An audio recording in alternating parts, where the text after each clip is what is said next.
ब्रह्मा गुरु विष्णू गुरुदेव महेश्वर गुरु साक्षात परब्रह्म तस्मै श्री गुरुवे नमः।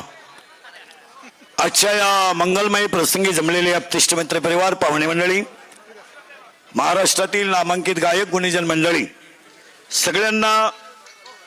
सगळ्यांचे आभार शब्दामध्ये आपल्याला मानता येणार।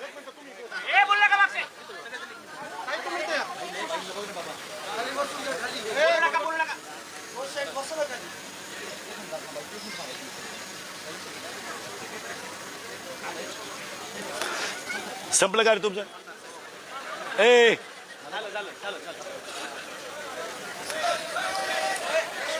सगळ्यांच्या शब्दामध्ये आभार मानणं माझ्याकडून शक्य नाही, परंतु आजच्या विवाह सोहळ्याबद्दल साखरपुड्याची चर्चा जशी महिनाभर चालली तशी ही चर्चा 1 वर्षभर आरामशीर चालेल।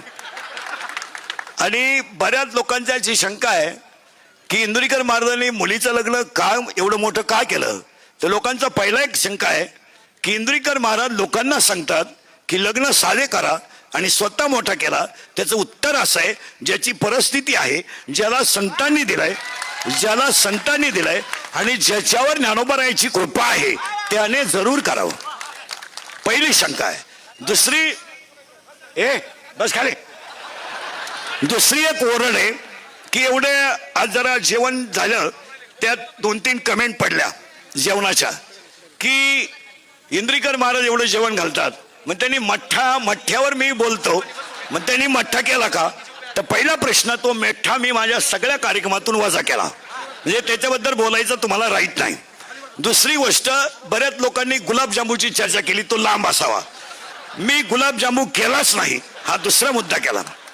तिसरा मुद्दा असा होता लोकांचा की बऱ्याच आज दिवसभर ओरड होत्या की तिसरी गोष्ट अशी होती, महाराष्ट्रीयन जेवण असावं। लोकांनी तसं काय केलं तर रात्री, सकाळी आणि आत्ता आपण जे जेवण केलंय, आम्ही शुद्ध सात्विक वारकरी माणसं आहोत, आम्ही महाराष्ट्रातली आहोत, छत्रपतीच्या रक्ताची आहोत, आम्ही दुसरं पदार्थ खाऊ शकत नाही। हे पहिली गोष्ट आहे। मग बऱ्याच लोकांची उद्या एक शंका राहील की ह्या माणसाने एवढा कार्यक्रम मुलीचा का केला।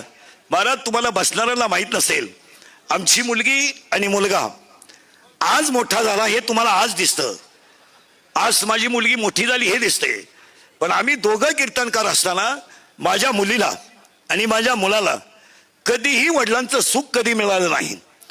3 महिन्याची माझी मुलगी असताना दुसऱ्याच्या घरामध्ये ठेवून आम्ही कीर्तन केली। माझ्या मुलांनी 10वी पर्यंत